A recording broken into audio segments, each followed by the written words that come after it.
Hey everybody, welcome back to Visual Novel Book Club. I'm your pal Slow Beef. With me, of course, my good friend Turbo C. Hello. My good friend Devious Vacuum.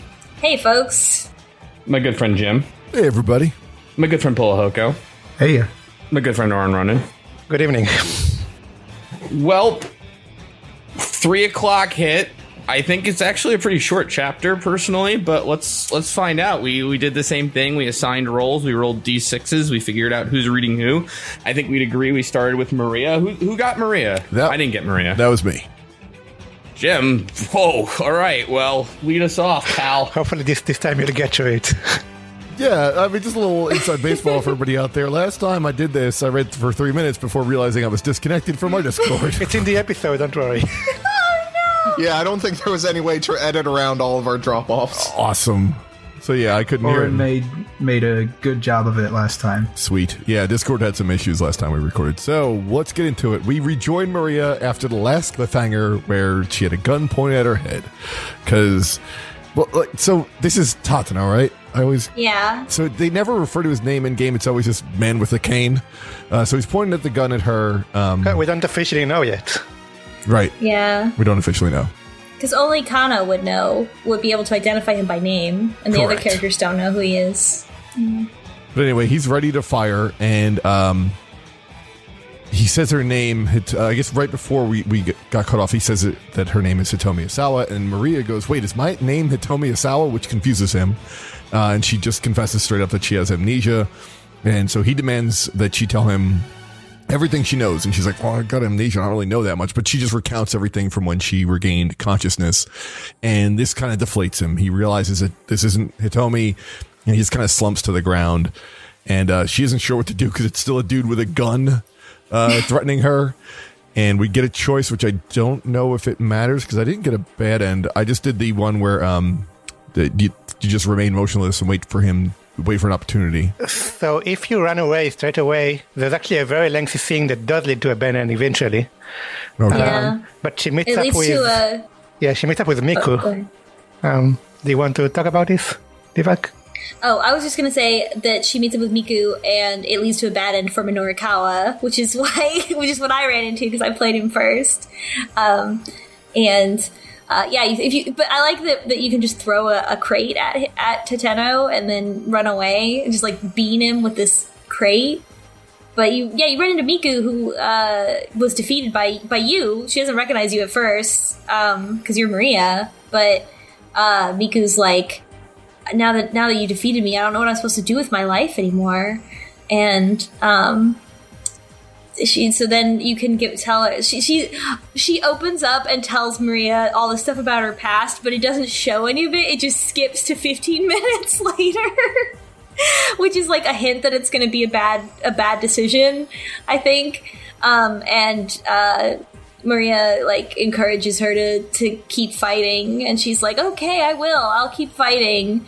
But then she has no more leads and goes back to where she was before, and she finds the photo that she finds and all the things, and then she just kind of like wanders around and like gets a bad ending where she's just like, I don't know what I'm supposed to do next. Yeah, the sad thing is it's a really nice conclusion from Miku, but it doesn't happen if you think the right thing. Right, so many of these bad endings are like, hey, somebody is happy, but that's not how the story's supposed to go. Yeah, like Miku ends up like encouraged and like ready to go back to fighting and happy. But in the real story, she doesn't. Yeah, she has to be upset. Yeah, and so this is another one of those where it's another optional ending where you don't have to get it, but you can. So you got to kind of figure it out. Like you can get everybody to be continued without getting it. But anyway, if you do choose the remain motionless one, he just kind of mutters that he might not make it in time, and she's sitting there. She tries to remember who she actually is, and you get 3 choices, one of which is Tama, one of which is Hitomi, and one of which is Tama Hitomi, and D, just none of the above. That's only if there's another bad ending you can get here, because Yanagishita's running up and calling Tama's name when that choice happens. Yeah, I was just a bit... But there's... Oh, I'm sorry. Yeah, so he's running up, and this bad ending is a funnier one. So this, I think, if if he gets delayed at one of the stores, I forget how we got here, but the bad ending you get here is that he runs up and his 10 million yen scheme, which we will eventually hear about.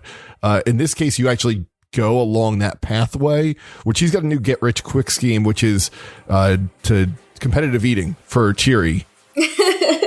Which makes sense. It's the pamphlet we saw that. Yeah, it's the pamphlet we saw last chapter with the ice cream. Yes, and so they go along on this path, and of course she wins because she is superhuman stomach over there, and she wins the iron stomach competition. But in this case, Maria is like, "I'm gonna get you next time."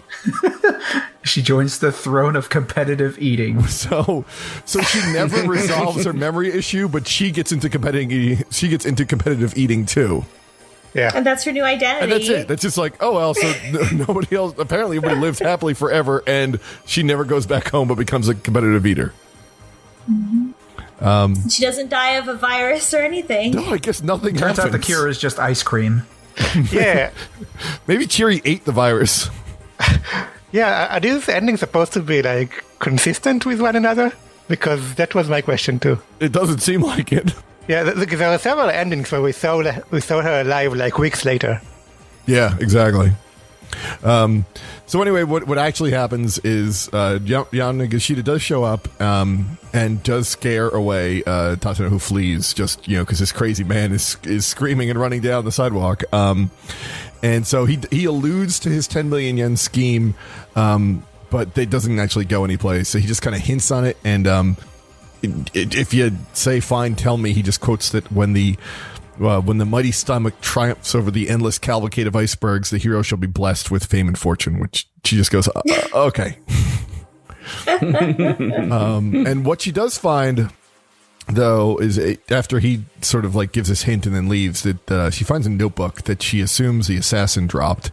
There's a photo in the back cover which he says is of two boys and a girl, but I don't know who the people are involved, and Oh, good. I was afraid that I was being a total idiot by not knowing who that was. I don't think it's meant to be obvious, and also I'm not even sure if one of the people is definitely a boy. It could just be a short-haired girl. Like it's very sort of one of sort of is ambiguous, and the other two are sort of traditionally looking.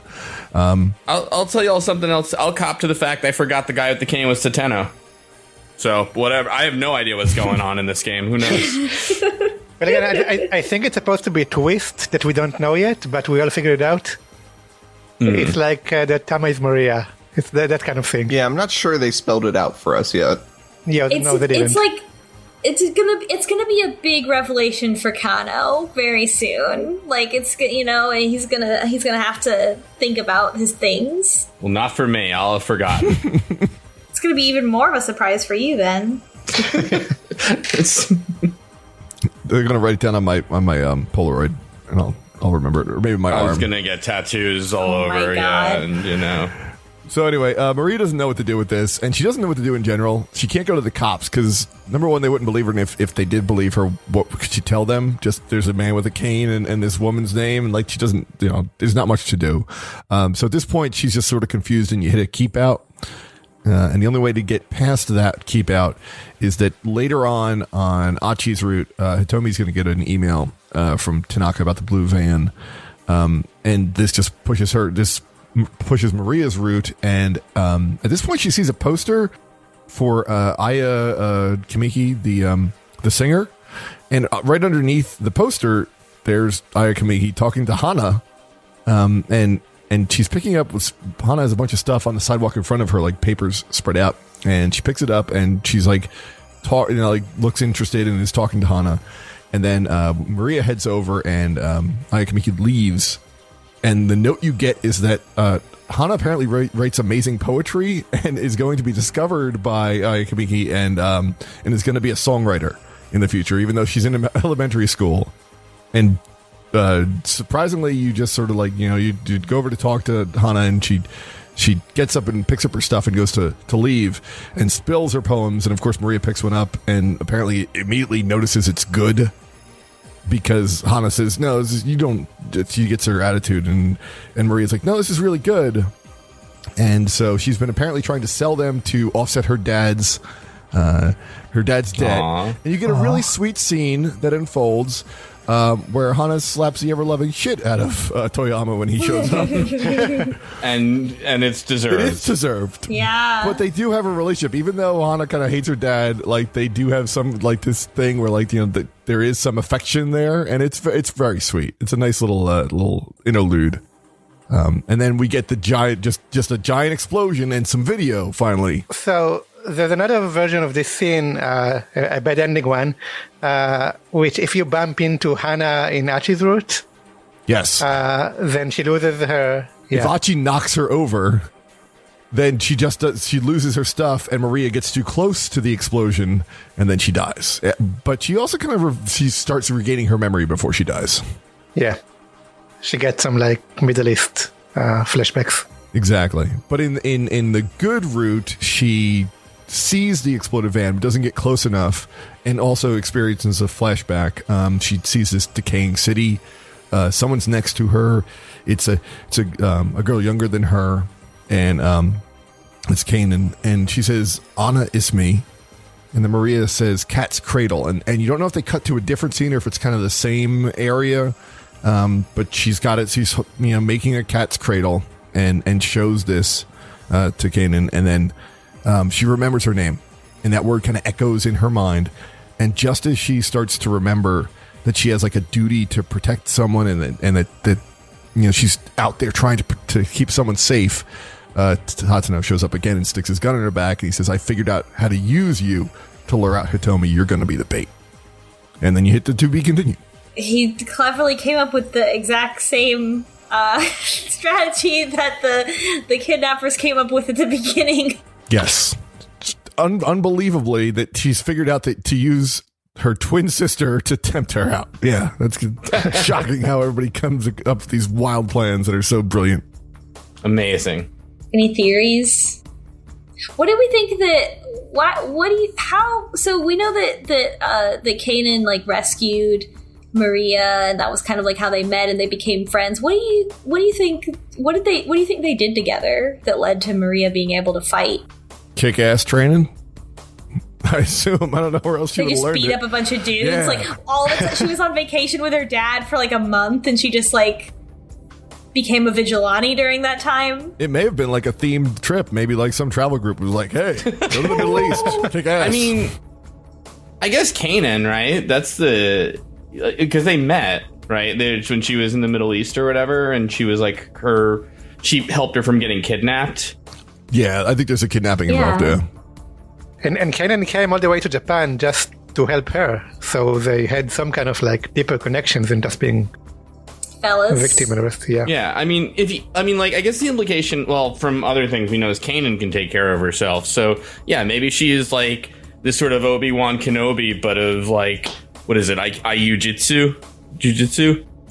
Whatever. Anyway, the point is that just kicking the crap out of everyone is she's the Jedi of that. Sorry, I just played Fallen Order, so that's not my brain. But anyway. Maybe Maria saves Kanan, and then there's like one of those blood oath things, like those tropes. Where like, oh, I got to go back and repay my debt. Yeah, definitely not because I like her or anything, but because I owe it to her. Yeah, only that. It's a debt of honor. Speaking of, let's go to Achi. All right. I rolled Achi, even though I didn't really roll the dice. I just did Achi. And Windows really wanted to update the computer I played the game on, so I took pictures of my notes real quick. Anyway, so where we last left off, Achi and Hitomi, they're with Kanan. And Kanan says, speaking of, she's on a mission, but she's not at liberty to say what it is. She says basically that she knows Maria was kidnapped by mistake, and that the mastermind, we're going to hear a lot of the mastermind, but the mastermind wanted Hitomi. Kanan says she's also here for revenge because the mastermind killed her friend. So there's that. Kanan says she gave Maria a heads up like 4 days ago about the kidnapping. She's telling Hitomi this, by the way, Hitomi and Achi. And she gave Maria a GPS tracker for Hitomi, but Hitomi never got it. And Kanan basically says that Maria must have let herself be a decoy and get kidnapped instead. And at this, Hitomi faints. Then Achi has actually a pretty good question. Is like, well, why did Maria even have to get kidnapped? Like, why did she go in her place? Like, why not just not go to this party? She was going to get kidnapped at. And Kanan kind of goes like, well, I guess they probably would have been after you for an even longer time or gotten to Hitomi anyway, which I don't buy. Because then we wouldn't have a video game. Come on. Yeah, I mean, I know what they're doing, but it is a little like, oh, that is silly, but whatever. So anyway, Kanan thinks that Maria might have had a plan to use the GPS actually to lead like the police or someone to the kidnappers. But the GPS never got powered on. It has to be the necklace, right? It has to be the necklace. I was thinking the same. Yeah. Oh, good call. I didn't even think She that. just forgot to turn it on. It's literally hanging around her neck. Yeah. So Achi, okay. So Achi basically tells her everything that's happened up till now. I'm sorry, 1 second. Hon, please go upstairs. For God's sake. Oh no, Hitomi's getting kidnapped. Osawa was like, I'm working on my viruses. Go upstairs. I didn't make the connection that the necklace is the GPS, but of course it is. That makes sense. It's such a comically it's such a large necklace. Like the pendant is like absurd. Like that would make sense. It was a tracking device. Sorry about that. Also, no wonder they took it off her. It's like just like a big giant necklace. Like, oh, I wonder what that could be. Is that a wire? No, of course not. It just has a whole big antenna on it. Though they are probably going to find it with Kajiwara's. They can track it with the bug detector. That's a good call. All right, where was I? So anyway, Hitomi and Achi. So anyway, Kanan leaves. Well, anyway, and Achi tells her the whole story. Kanan's like, I bet Achi and the man with the cane probably screwed up their plans. Anyway, Hitomi and Achi resolve to find the blue minivan with Maria presumably in it. And Achi sees one of those surveillance cameras, and in his first good idea of the game, says, we can use my dad's surveillance camera network to find the blue minivan. I love how this is so believable because Achi is canonically kind of a doofus, so he didn't realize it right away. Yeah, what a dope. So let's see here. So they run to Dogonzaka to the monitoring room, but suddenly they're interrupted by Minorikawa of all people, who he basically stops them and starts asking Achi about SOS.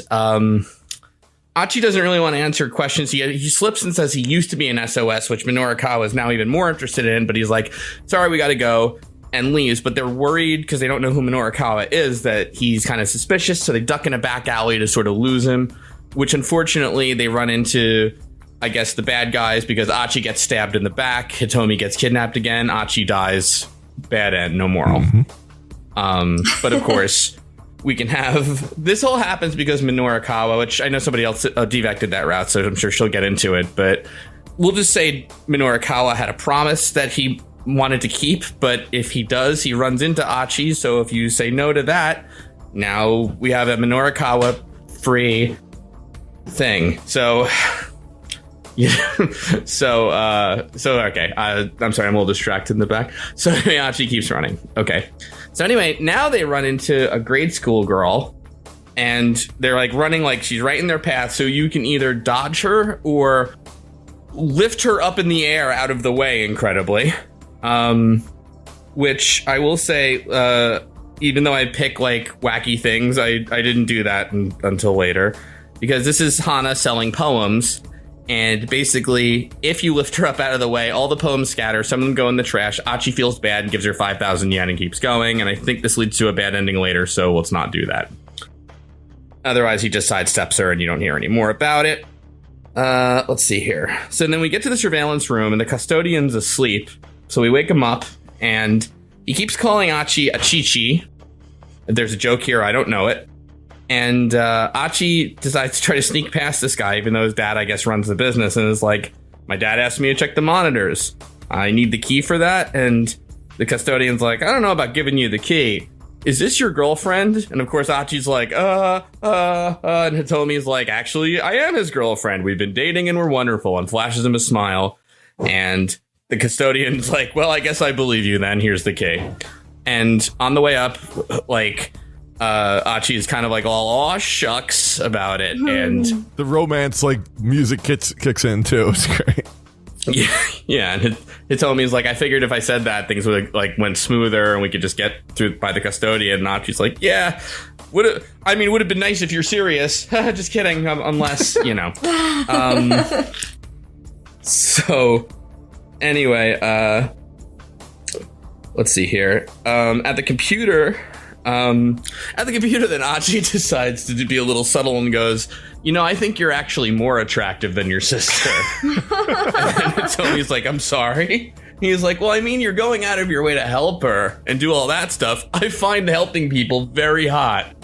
I mean, he says the word attractive. It's really awkward. It is very awkward. It is much more awkward than when she said that she was his girlfriend. Young love. Exactly. He's like, I like it when people do the right thing as a matter of course, and he keeps blushing, looking away. And there's a note about Achi's dad, and we learn that his dad developed an AI called... Yes. That's right. Yes, an AI called Bot. Sorry, my son's here. An AI called Body, which has a computer develop different personalities while it's asleep. All right, you can sit here while I read this. Oh, I love neural networks. I know. I don't even know. I didn't know what the hell he was talking about. He was talking about when he was like. Whenever anyone says shit like that, they also don't know what they're talking about. Oh yeah, well that's like, when is the computer asleep? What does that even mean? But I don't know. Also, it's apparently based on multiple personalities that get into conflict with each other, and that makes for a better AI. Which the alter ego, of course. That never backfires in literature. Hey, alter ego would never.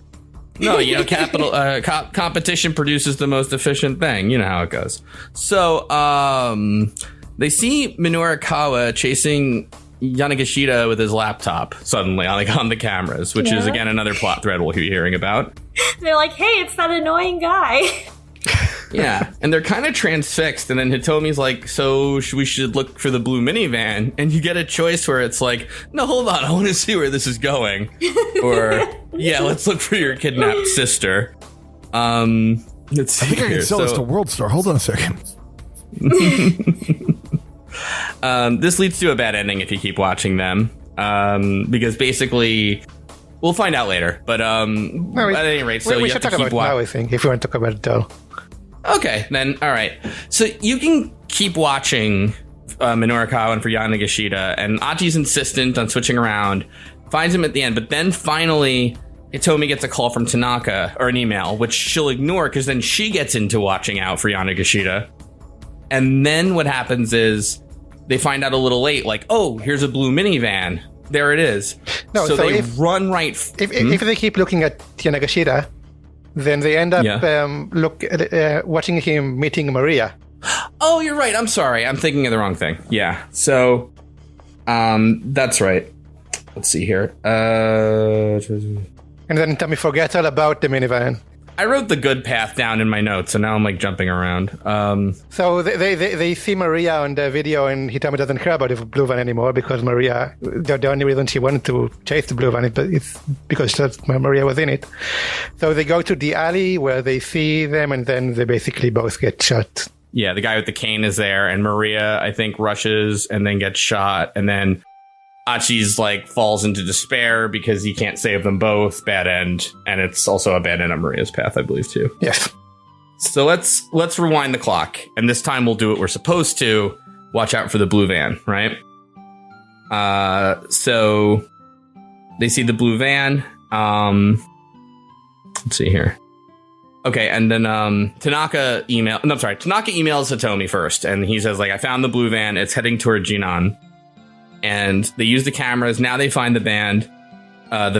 So they run to where it is. And then I don't quite get how this works, but Hitomi gets there first and is farther enough ahead of Achi where he can't reach her.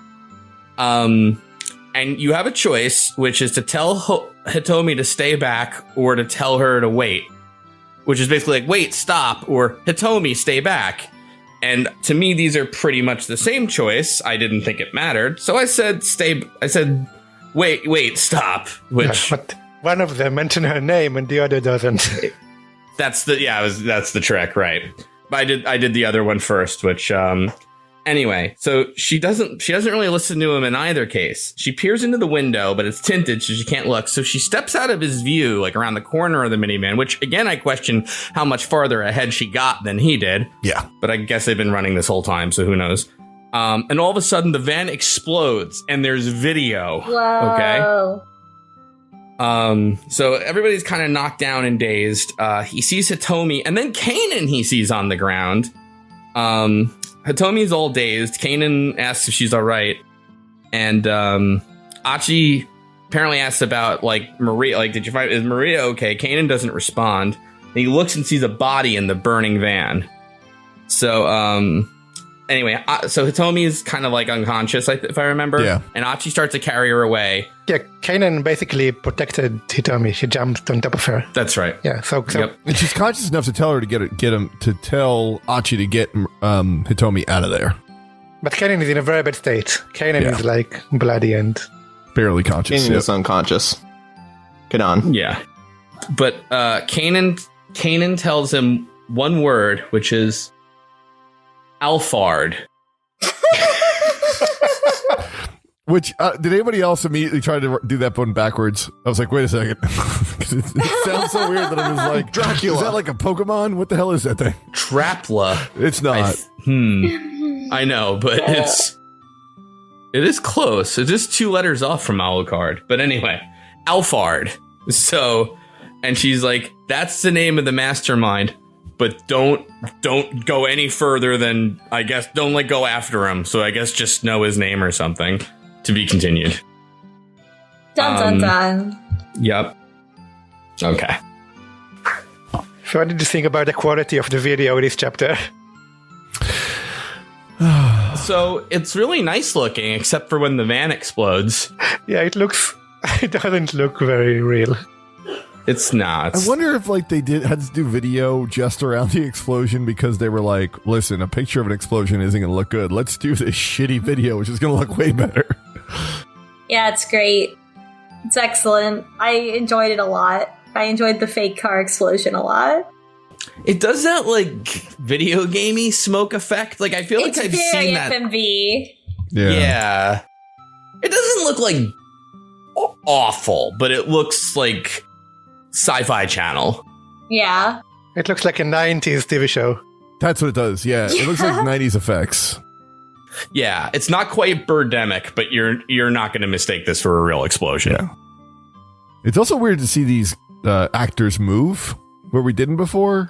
Right? Mm-hmm. And like it's like in Kano's read it's really noticeable, but in this one it's you're just like, oh, okay, that's how they actually look, because you just see like these perfectly framed shots or just frame shots where like the director and the person who's doing all the photographing is trying to portray one particular thing, but when somebody's moving, it's difficult to just make sure every angle is perfect that way. So Achi's chapter ends at 3:30. So he has apparently half an hour of non-interesting shit happen next. But we won't know what it is till just chilling out. Slowly carrying Hitomi to the hospital or whatever. Good for him. I hate him. So Aw. Aw.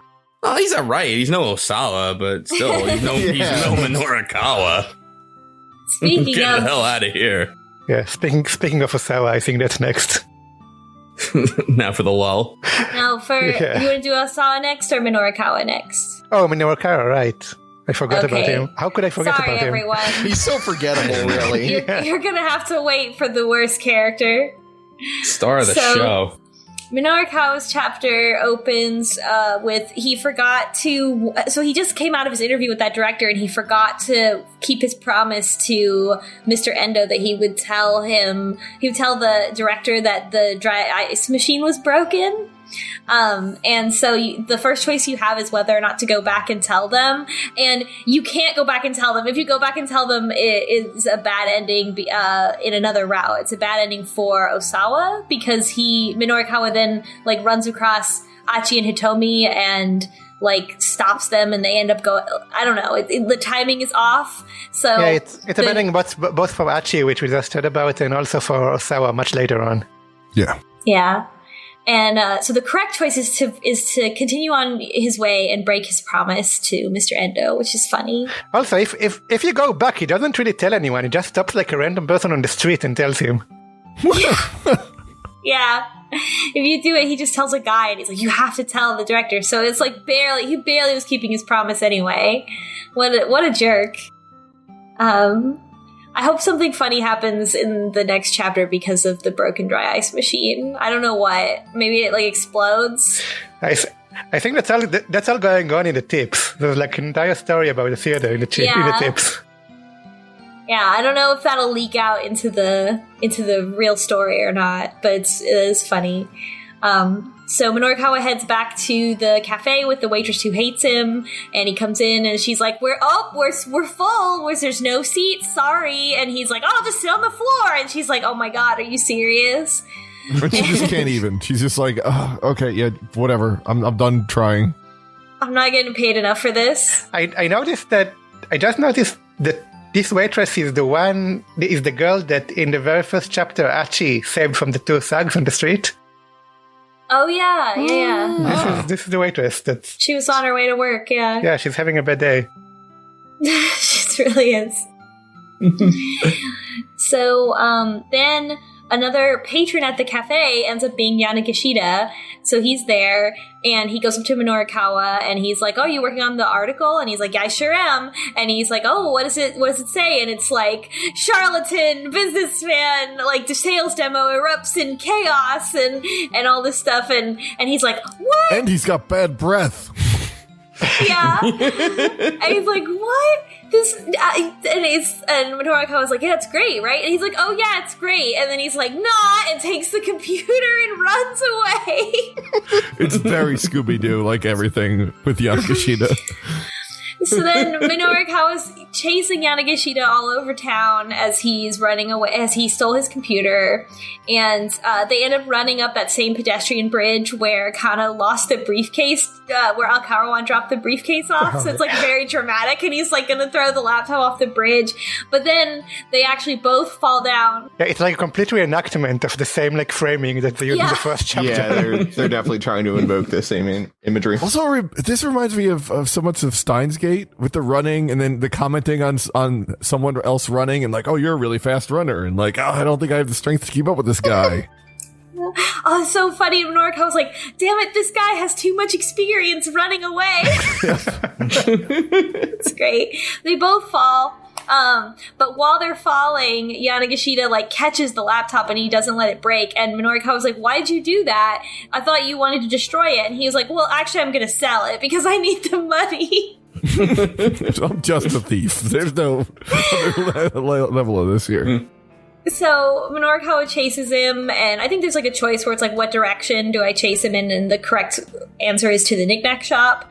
And they go to he chases him to the knickknack shop, and he bursts in and points a finger and is like, you took my computer. And now that he's kind of like friends with the owner of the knickknack shop because he interviewed him earlier, so the guy believes him, and he's like, I wouldn't buy a laptop without a power cord anyway. And he's like, exactly, so give it back. Yanagishida's like, fine, you can have your computer back because I found another better get rich quick scheme.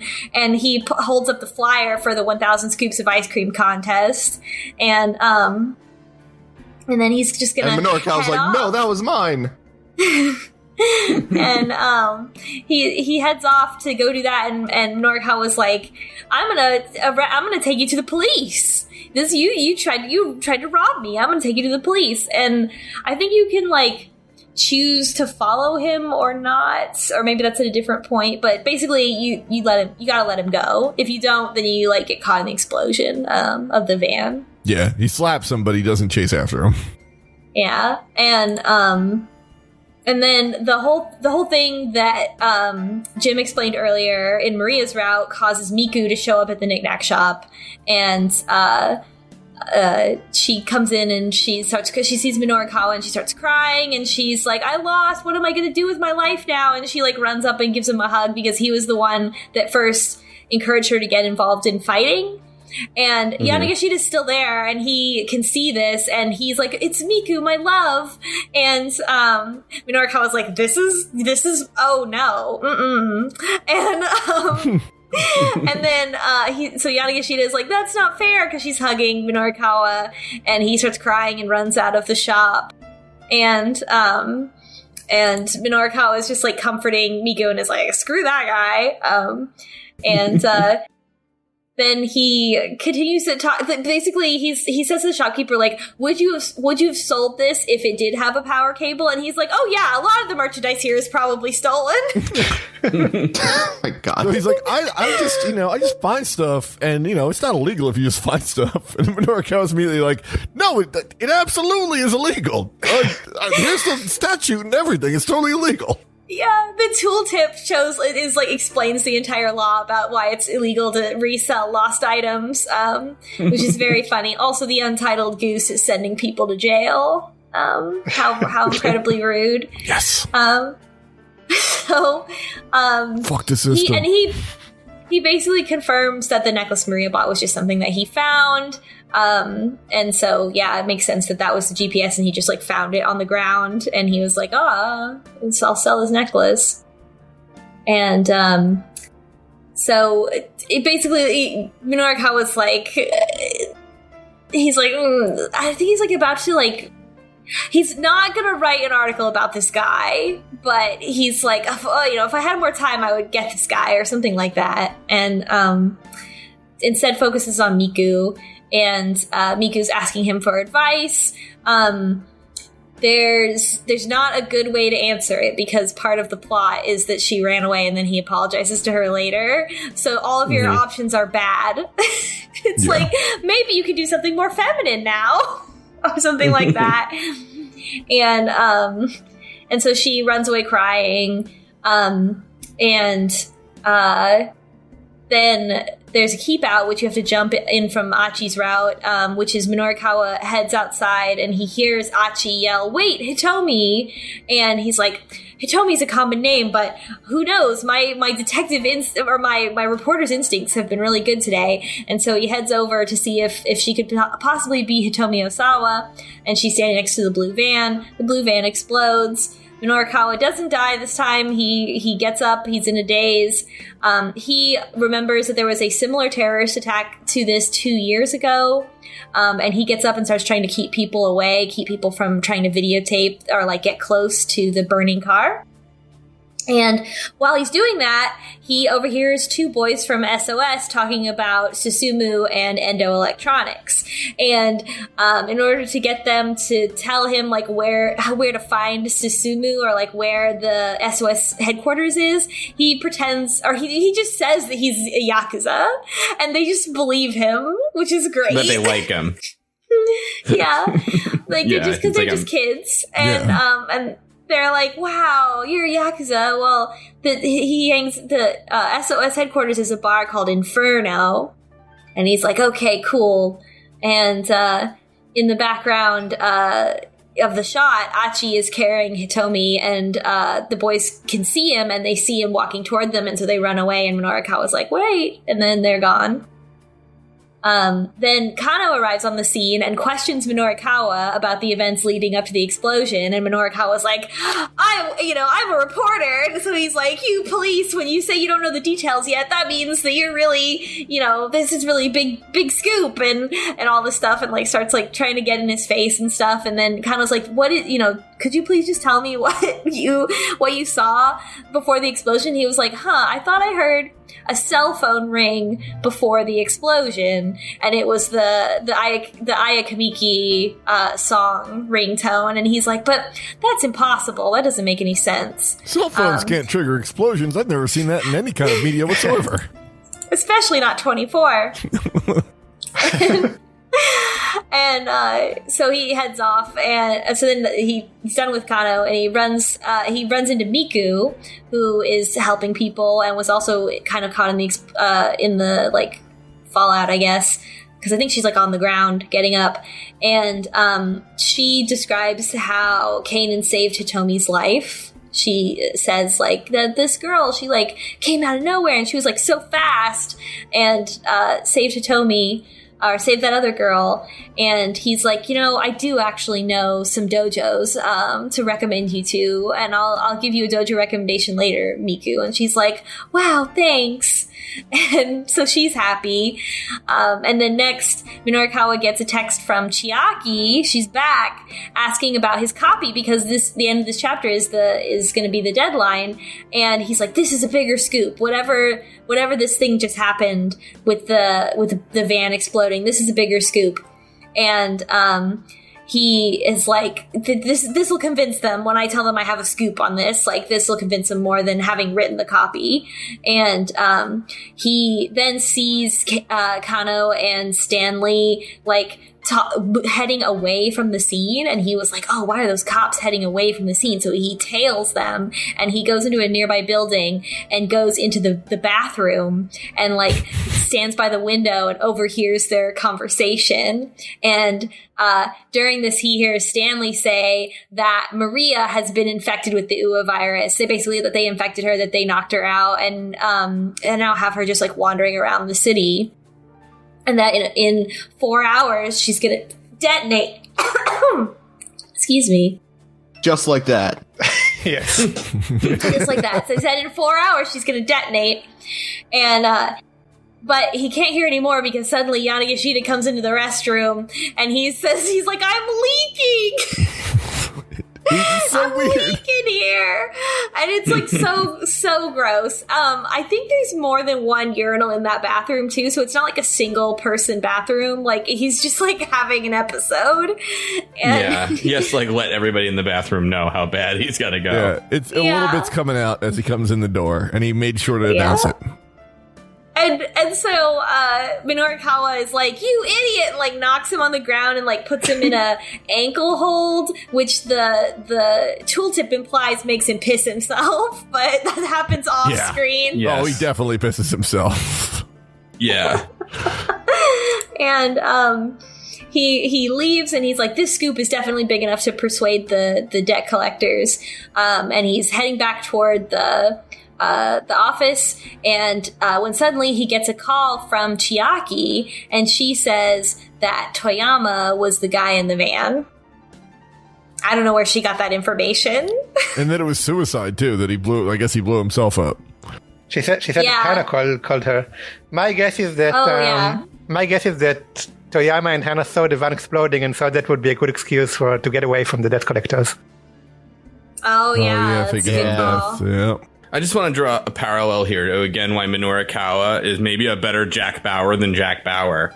Because in Season 2, Episode 1 of 24, oh my God. Jack needs to ingratiate himself with a Homeland terrorist group, but they're on a caper to blow up CTU, and they're full up. They don't need another person. So Jack goes up to one of them and is like, hey, can I bum a cigarette? And the guy's like, I don't smoke. And they kind of get into a fight. And Jack Bauer knocks him over, puts him in the ankle, and does the ankle twist and breaks his ankle. So he has to be that guy's replacement. Minorikawa does this to Yanagishita just because Yanagishita's like, I really got to piss, and interrupts him or whatever. So but you know what? Minorikawa never tortured anybody, so he's got that point above Jack Bauer. As so far I think as he's we the better know. Jack Bauer. Well, I think he's like a psychological torture guy. Yeah, there's a lot of Minorikawa media that we have yet to explore. Like when you like the waitress, right? He's annoying. He doesn't torture you, like physically torture you and give you trauma. He just annoys the shit out of you when he wants something. Wait, but if you really have to take a piss and then some guy pile drives you to the ground and puts you in a leg lock so you piss yourself, that's pretty bad too. I mean, granted, it's deserved. The man stole his computer, but it's not like he does. But you no know harm. what? Hold on. Can you who goes, I gotta take a leak? And by the way, how do you just have piss coming out like a tiny bit? I don't know. That's you're going or you're not. I don't know. Maybe Yanagashita is different uterine muscle than whatever, but like that's crazy talk. I don't know, Orin, what's the original Japanese on this one? What did you say when he's walking in the door? Yeah, the original Japanese, did the pee come out a lot or just a little? Oh my god. We're asking the tough questions. Yes. No, I think the translation was pretty accurate. Okay. In this case. You know what? We skipped over that. What was Achi's, the Achichi? Is there anything funnier in Japanese for that one? No, it's exactly the same. Oh, okay. Nothing special there. Did we? I might have missed this because I was dealing with kid stuff. Did we like miss what like the kind of dramatic thing when Minorikawa dies in the explosion? Oh, the one where he talks to Cano. Yeah, because Cano runs over to him and he has this kind of dramatic like, if I can't report this, maybe my last words will be it. And he like tells him about Osawa, you know, like tipping the balance of the world, the thing that he said last chapter. And this goes nowhere because it's a bad end, of course. But then when they're bringing a stretcher for him so he can talk more, he's like, no, wait, there were kids in that explosion and stuff. Bring them first. I'm okay. But he's too weak to say it. Like, what a great guy. Aww. How do you not model yourself after Minorikawa? Except for the way he treats that waitress in Lautrec, but still. And the finger pointing thing that gets old. No, it does not. That's fine. That is absolutely fine. He does everything he does 110%. It's like so inspirational. I wish I had as much energy as Minorikawa. Yeah, definitely. I wish I'd acted like Minorikawa, like when I was like 20 and had the energy stuff instead of being this husk of a broken man who can only dream of being Minorikawa. Oh my But God. then, like, you know, I think Kano has an inspirational speech later, but we'll get to that. Minorikawa's kid goes upstairs immediately. Oh. But you know what, Minorikawa, I mean, he's single, he doesn't have kids, so he has a lot more energy to devote to just doing his job. Is that really a good lesson? To put yourself 100% in your job and not cultivate other parts of your life? I don't think so. I think that's the lesson that Osawa learned also. Segue. Oh, yeah. Is that my cue now? All right, Now so I can let's talk do about now. Osawa? Speaking of 110% energy, wake up, Pulla. Yeah. So, I'm joking. Sorry, I'm just getting into the Osawa mood because he's the worst character and I hate him. But the best character, Kajiwara, is also here. Yes. The game tries to make me feel sorry for him this time, but I really don't. So we pick up where we left off. Osawa is looking at his computer and he's looking at, I think, the Kamine website or Kamine or whatever her name is, the pop star. Ayakamiki. Yeah. And he gets a package from Kamine Club, which is like the Nintendo Club, but for And they give him like special rewards or whatever for joining. And Kajiwara's there and asks him to open it because they don't know if the kidnapper is going to try to get in touch with him via email or package or whatever. So he opens it up and it's just a normal package, and Kajiwara is kind of there consoling him and asking him, you know, what kind of music do you like? And, you know, obviously he likes pop, and Kajiwara... He likes Ayakamiki, he doesn't like anything else. He's like, I've only listened to one thing, and this is what I like. This right here is this music? Is this ska? What is We all this? know that one guy like Osawa. Yeah. But Kajiwara offers to let him listen to something else, which he had a music player with him, and it's classical music, and he listens to it and he feels, you know, his nerves start calming down and he really likes it, and he thanks Kajiwara, and Kajiwara's like, the theme of it, like it's classical music, it's strings and brass and stuff, and he says the theme of it is that erudition can be boorishness, which I guess translates to if you show off how smart you are, you become insufferable. So he doesn't seem to mind that. Not appropriate at all, really. I don't see how that would apply to Osawa. What's that? I don't see how that would apply to Osawa, someone who just No, seems... not at all. Yeah. No, certainly not Great a guy guy. that spent his entire life gaining knowledge for no real purpose. Where was I? Oh, yeah. Osawa sucks. Yeah, Osawa sucks. And he starts to open up to Kajiwara and be like, I'm an anxious person. And Kajiwara's like, I can see that. And Osawa's like, no, that's not really it. I've spent my entire life being cold to people, and I worry that if my daughter died, then I worry that I wouldn't even be able to feel the emotions that a father is supposed to be able to feel at that time. Fucked up. Yeah. Also, that's its own special level of selfish. To be like, I'm just concerned about how I would react if my daughter died. Yeah, it's like, my daughter might be dead, but I might not feel bad enough. Dear Reddit, am I the asshole? Yes. But then we go back to kind of a flashback where Maria is kind of lashing out at Osawa because he only seems to care about Hitomi. And that's like little tiny Maria. It's little tiny Maria, yeah. Well, she's not that tiny. Like in the flashback, she's not like a little kid or anything. I think she's like elementary school aged in the flashback. She doesn't look like it. She looks elementary school age, but she's smoking a whole pack. So yeah. And she lashes out at Osawa, and Osawa slaps her and makes her bleed, and he feels guilty about it, but I'm assuming doesn't actually do anything about it because he sucks. No, he just stares at his own hands, which is like... Yeah. It's like, what have I done? Jesus.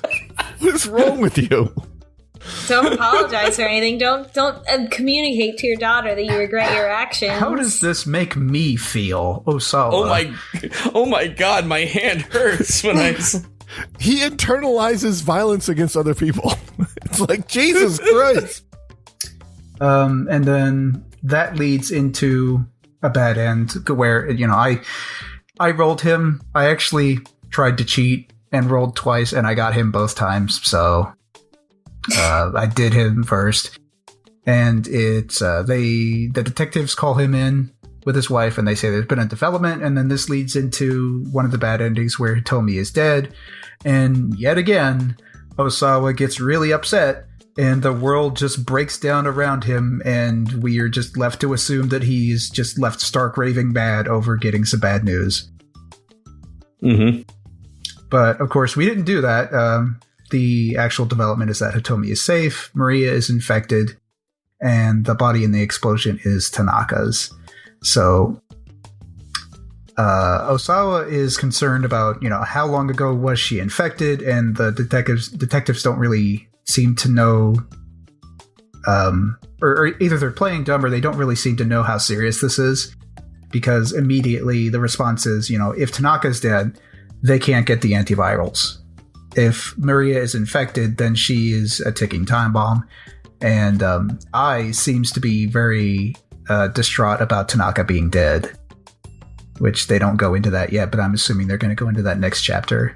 I can't wait. Yeah, because she has like this guttural scream when it happens. Like she screams like an animal. Yeah. we know why. Yeah. Yeah, I think it's pretty...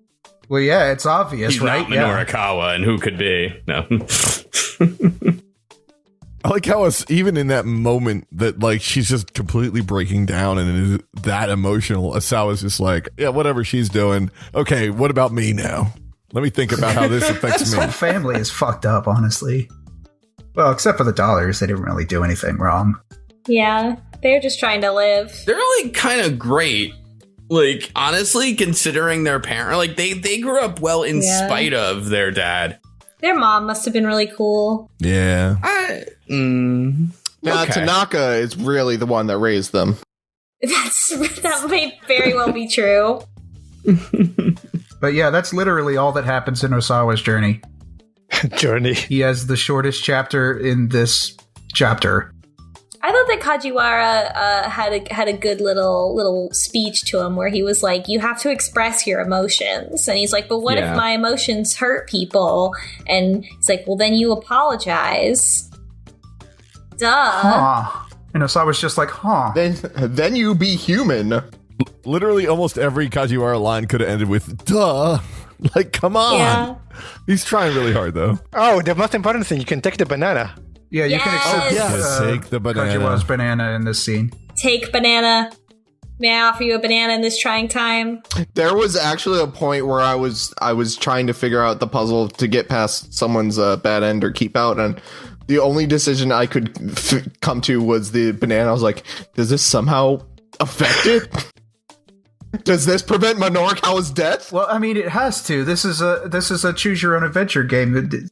The banana has to be the key to Of everything. course, banana to the north, window to the west. Take banana. Honestly, though, when he offered it to us, I'm like, okay, we have to take it. There's got to be like some secret. That's where the antidote is. I feel like though, like any other character, but like the banana gives you hope and strength, but then with Osawa, it's like you can't use that here. He just goes around trying to use it on everything. Pull banana. I screams and he's like, "You want a banana?" Yeah. Oh my god, what if he offers it to someone else later? Oh my god. It would be so good. It's like the only thing in his inventory, so he has to literally offer it to everyone. Banana. I mean, Yeah. there is so much potential here. Like maybe somebody could be really hungry and he saves somebody with the banana, or maybe he eats the banana and throws the peel away, and then the bad guy slips on the peel. Or God, I hope. you know, I really feel like I see Kajiwara doing that. Like that's his special ability, or what makes him such a good detective. Yeah. yeah. Like they don't let you have guns in the Tokyo Police, so he just has like banana peels, and he's like a master of it. Under low light, it could look like a gun. It's like the spike strips they use on cars, but instead it's banana peels. He could fool a bad guy into thinking it was a gun. Quick, unroll bananas. It's the Mario Kart spike strip. It's like, yeah, Japan is just like Mario Kart, actually. It tracks. It's all going to come back down to the banana, I'm calling He's got a it. blue shell in his sock. He's like, just in case. Oh, wow. You gotta take some intense training for that one. All right, it's enough jokes. Sasayama's dying on the floor. Who cares? Oh no. Sasayama! Poor Sasayama. So it's on Kano's route. We immediately run to go see what's up with Sasayama. And the knife is still in him. He is laying on the floor, bleeding out. And we get Sasayama to be the ham actor that he is, going to be like, "Guess I messed up. Looks like I won't be celebrating the missus' birthday." I was only a day from retirement. Pretty much, yeah. Cano like plays into this too because he also just wants to be TV show detective. So Sasayama, as he's doing his badass speech, gives a wrapped gift to Cano, saying that we should give it to his pretty wife Michan until paramedics finally arrive. And Cano is eventually able to get him to shut up and actually save his strength a little bit. So paramedics take him away. Meanwhile, Alcarawan is being taken away by some other cops. And Cano is like ready to go fucking apeshit on him and punch him until Stanley stops in and asks him if that's just something they let cops do in Japan, is assault suspects. No, it's not like America, sorry. So Stanley then just walks over to Alcarawan, says something, and the suspect is then very visibly shaken, whispers something back to Stanley. And then Stanley comes back over to Cano and says that, hey, Alcarawan said that he gave instructions to Hitomi to get into a blue minivan. And so we're off to the races there. What do you think he said? What do you think he said to what do you think Stanley said to Alcarawan? I don't know. I mean, Stanley's in on this almost assuredly, so he's probably like, Alfard says you're next, or something like that. Hail Hydra. You think he said Yeah, Hail he said Hydra? I think he said like something about Kanan. Yeah. So as we're on our way, we get dictum number 14, which is use the dead as a stepping stone, but be sure to die as a stepping stone yourself. Which, so basically, Kano's really pissed about Sasayama's death, though we're not sure if he died yet. So I was thinking Bloodborne, where you could use the echoes to see how other people died, but then people can use your echo to avoid death themselves. Amazing. Yeah. It's bleak. That's right. Yeah, it's just like Street Fighter or whatever video games you nerds play. Anyways. It's just like Mario Kart, actually. So since Kano's pretty upset, Stanley was just like, you know what, get all your emotions out right now since you can't handle it, and just tells Kano to hit him. So we get a choice. Kano can say, no, it won't make me feel better, or no, I'm the one that deserves to be hit, or we can just fucking punch him, which is the right option. No. Even though I don't think it changes anything, it's definitely the right option. But it is. So we punch him, and then Kano wails that he could have done better for Sasayama, to which Stanley says, hey, you guys have been better than I expected. Almost assuredly pointing to the fact that they're playing right into the mastermind's hands, though no one notices that. And we get a radio in from Kuze saying they found the blue minivan. Let's go. On the way to the minivan, we hear a big boom and we see smoke. And then a pretty cool video. I think it might be the longest video of this chapter, of Stanley and Kano running through people to try and get to the fire and people lying on the ground. Yeah, and neither one of them looks that great. Like, Stanley looks way different in the video than he does in the still shots. I was gonna say, and he looks like a sleepy Terminator. yeah, like, he just doesn't look like that rigid, like, you know, iron-jawed guy. It doesn't come through on video. Nah. He looks like a big guy that was kind of like a robot that, like, couldn't quite get the facial expression right, you know? Like a T-700. When I saw it, I thought, T69, now yeah. here's a guy who got into acting because he wanted to be a romantic lead, but he's got to work his way up. Oh, I just thought, like, here's a guy who got his job because he was clearly American and working in Tokyo. Yes. So I bet he's Canadian. Oh, he probably is. probably.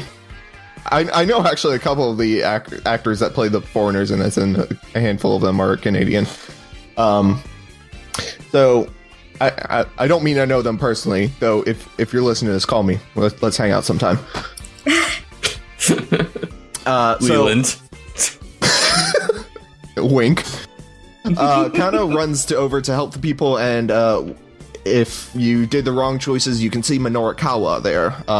Minorikawa whispers something important to Kano that we don't get to know unless you get the bad ending in Minorikawa's route. And then Kano jumps into the ambulance with Minorikawa, but to try and figure out what the truth of the case is, but Minorikawa never woke up. So, but that's a bad end. With Minorikawa not there, instead, Kano sees that someone was inside the flames of the minivan, and he's pretty scared that it's Hitomi, but the body is already charred to ash, and we get a keep out. I forget who gets us past the keep out, but Achi. I guess it doesn't. Oh yeah, it is actually. Achi has like two just random ass keep outs that are like have nothing really to do with what he's doing. There's a lot of jumps. You can kind of jump in from either way a lot of these times. Jumps. I'm sorry, I meant not keep outs, but yeah. Achi also had the most choices, despite his short time, that were like actually impactful.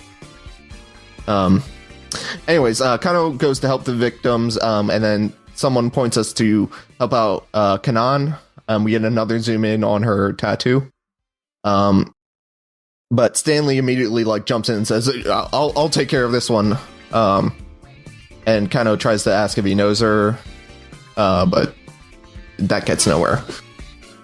We question some people nearby, including Minorikawa, who apparently figures out that this is a major incident, as if a big explosion in the world's largest intersection is not an incident.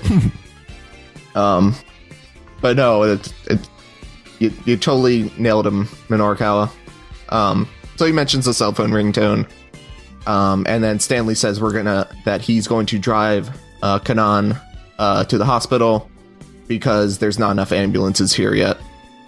But then Stanley's cell phone rings. We don't know what he hears, but it does leave him visibly shaken. And then he hangs up and sort of leads us into an alleyway. And then he tells us, hey, you seem like a good guy. I can trust you. And he says that the mastermind contacted his team, and that about 8 hours ago, the group infected Maria with the UA virus and let her loose. Incubation period is 12 hours, so we have about 4 hours until everything goes bad. It is capable of airborne transmission, and the fatality rate is 100%. So basically, we have this whole city hostage right now. Kano knows that we need Tanaka to get the antiviral, but he's currently a fugitive. And then Stanley says that we need to track down Maria, but regardless, the terrorists still have UA, and they can redeploy at any time, even if, we incubate Maria or whatever. So Stanley says that Kano can get out of the city, but Kano says no, he needs to see us through. And now we learn a little bit more about the mastermind.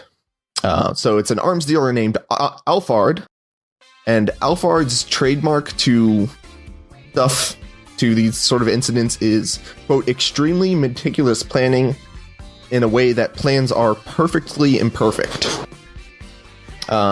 He deliberately... That sounds fake as hell. It really does. This whole explanation is crazy. That sounds like this guy just doesn't know what he's doing. It sounds like someone that is a perfect villain and has watched too much 24. Yeah, in Japanese it was more like phrased like it's a plan that will work even if some unexpected things happen. Oh, that makes much more sense. Yeah, So, actually, yeah, it's like a million times better. They made a plan that, like, if everything goes according to plan, that's great. But even if some stuff fail, then it will still work. That's the kind of plan he made. That's totally very different from what Stanley says, which is like all the things that go wrong are exactly what the mastermind intended to happen. Yeah, it's like enough things go wrong that you can't quite grasp what the original plan was. Yeah. So that they get away with it easier. So like there's deliberately a plan set up with holes in it so that there will be problems that will pop up that the mastermind wants there to be problems, so that number one, it'll be tough for anyone to anticipate the plan, and number two, you can't trace it back to them. So it's like, what? Yeah. That has to be a translation error, right? I mean, that's the only way that works to me. I think they were just trying to take liberties and make Alphard seem smarter. I think it was kind of something like that in Japanese, but maybe a little better explained. Yeah, it's... Well, I mean, there's a difference between, I've accounted for all contingencies and, fuck it, let's make some contingencies. My plan is so good, even with crazy contingencies, it's going to get past it. In fact, it'll work in my favor. In fact, we're going to hit every single contingency. My plan is so good, I'll do some bioterrorism, but also fuck it up a little. Just to see how good it is. Just to throw a little fun in there. I like to make my plans more difficult for me just to make my genius come through even more. This is how good I am at bioterrorism. I didn't find bioterrorism challenging enough, so I had to set better goals for myself. So, Snake, what actually happened was I was so genius, I made errors happen to me. Snake, I gave you Vox Die. I made up this stupid name for myself just because. Yeah. Yep. It was all so he could feel despair. Alphard heard Skullface's plan and was like, that's too simple. Oh my god. So anyway, Stanley and Cano fist bump and then get to work. But before they can get to work, we get a radio in from the director saying that all investigation of the kidnapping is to be suspended. An anti-terrorism task force will probably be deployed in Shibuya, so the police's part in this is finished. Kano is upset about this, but there's nothing he can do. So we get a choice again. We can watch this TV broadcast that everyone's crowding around a convenience store to look at, or we can run off and find Rumi. So if you do look at the TV broadcast, you see that the governor is giving a press report about the bioterrorist attack. Although he doesn't call it that, that's just all the press is saying because they figured out the story. And they ask about the one 2 years ago. No, I don't think they know. They talk about the bioterrorist attack. They just talk about the van exploding. And there was a similar thing that happened 2 years ago. And the police knows is related to a bioterrorist attack, but the general population doesn't. Well, the press is asking about why Shibuya is cordoned off, and they're starting to get hints that like something happened. Okay. Yeah, that must have been an error in my notes then. Okay, so Cano is just like, all right, and goes to find Rumi. So we get to the cafe, and Rumi is not there, but Shizuo is, who is angrily glaring at us, and we finally get to properly introduce ourselves to him. So Rumi had to step away for a short moment, and it's extremely awkward between the two. Shizuo's on a laptop, and that's the point which we find out something that I didn't know about, but Vivek and Oren pointed out before we started recording. How could you forget Pretty Honey? Yeah, so apparently Shizuo's Pretty Honey. Friggin' Aya Kimiki, I swear. It's great. It's excellent. All the old men in Japan love her. Yeah. All the old dads. But come on, if you had to anticipate the one like teenage girl on the message board, you knew it was going to end up being some like 60-year-old guy. Yeah, that's fair. God. I feel like that colors my whole opinion of him completely differently. He's actually very much a softie, which we learn from this discussion. Yeah, but he pretends to be a teenage girl online. Yeah, that's also very creepy. What the fuck, my dude? I don't think he realized that, though. He just named it his handle after that apple he grew. And Yeah, that's right. and It wasn't on purpose. I don't think he realized the implication that it makes him sound like a teenage girl. Yeah, Because I get it. he's posting on the over 40 message board.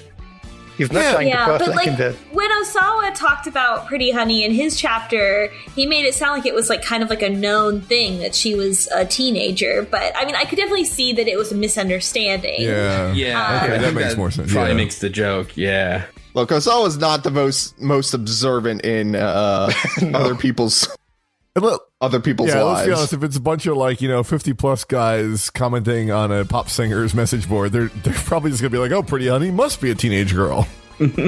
Please let it be. So Kano tries to warn them to get out of Shibuya, but he was prohibited to talk about the case, so he can't really say any more details. Shizuo asks if it has something to do with the case, and says, "So why don't you just run off with Rumi then? Is your work that more important than Rumi?" And then Shizuo gets into his past, says how he used to be like that, put his life on the line multiple times, putting his work before his family. He says, "I got so caught up in my work that I wasn't even there for her when she finally passed away," referring to his wife. And then says that Rumi is a lot like her mom. And then we get a rehashing of Dictum number 1. Never lose sight of what you're supposed to protect, ever. Kano actually says this out loud, and she's just like, "Huh? What are you talking about?" What'd you say about your deck? Talking to you now? What? So Kano sort of has this realization that it means that when someone's in trouble, you help them, and that's not something that a good detective does. That's something that a good person does. And then he explains to Shizuo that it might seem like he's putting his life on the line, but to Kano, that's just being himself. He's not putting anything on the line. He just cares about helping people. And he says that even if he had a different job, such as being a baker, it would still be the same way. Yes, the dictums were the dicks we met along the way. And I'm trying to figure out what bioterrorism bakers get into on a daily basis. I mean, they could.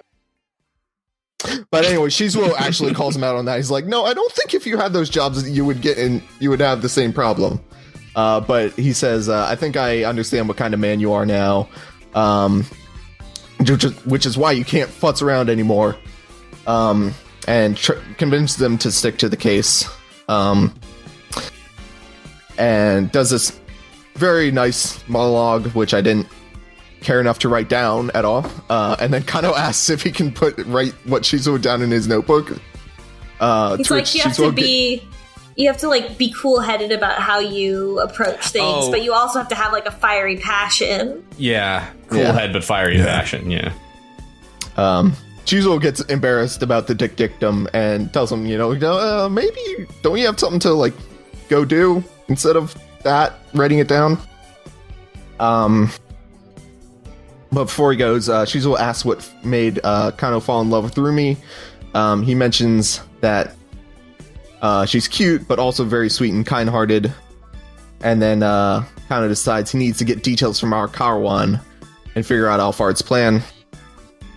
And then finally, Kuze radios in and says they've identified the exploded body and it is Tanaka, making it impossible to now get the antiviral drug. Unless someone already has it and we can synthesize it. But that's just for us viewers. Well, they also say they identified him positively via his personal effects, which is not the best way to identify a body.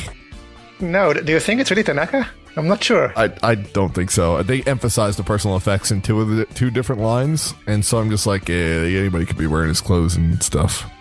I believe it was Tanaka. It would be interesting if Tanaka got played like that, basically, right? Like, he's kind of, like, revealed and... Well, I mean, that ties into what the text was at the beginning. It was like, Alpha betrayed me or something, right? Oh, yeah, at the very beginning of the game. Hey. I have been deceived, Alpha, and then he gets a call and the car explodes. And the A's the one who sends all the emails to. Oh, yeah, you're right. Like, A, yeah. Yeah, the accusatory emails to Osawa. Oh, yeah, that's true. I mean, I feel like it's more satisfying if Alphard is someone we've met and it's like Tanaka is always the mysterious Alphard. You know what I mean? Rather than like just some new guy with a cape and a mask and a throne, with like black candles everywhere. But I'll take that too. Well, it could be Achi. Achi would be dumb enough to name himself an Alpha. No! Maria is Alphard, and she got amnesia. Oh, wow. Just like Resident Evil Survivor. Who's with me? One person in the audience? One other person played that? All right. Yeah, oh, yeah. Spoilers, That's the person in the back. We need to figure out who Alpha is. Alphard is such a stupid name. Yeah. Yes, it is. Alphard? Are you kidding me? I hope that's his given name, because if that's like the secret evil mastermind name you chose for yourself, What if it's Yanagashita? I want it to be that. That would be the best. Oh, that would really become my would. new favorite character in everything ever. That would be fantastic. He reveals his master plan, and then they play that music. God, I would love to see him playing a villain. Oh, man. All his bioterrorism plans were get-rich-quick schemes, but they went wrong, so he never gets paid. And that's why they think there's things go wrong with his plans, but he's a genius.